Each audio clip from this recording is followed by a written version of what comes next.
Hello students, welcome to Maths with Jayashree.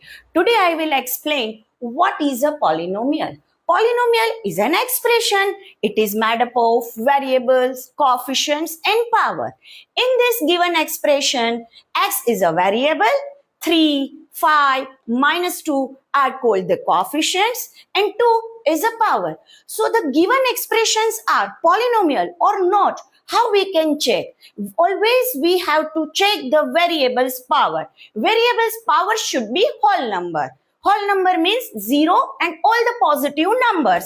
So here you can see these are called the polynomials.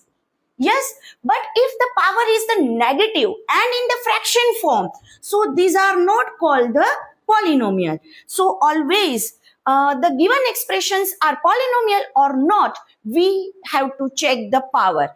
Power should be whole number.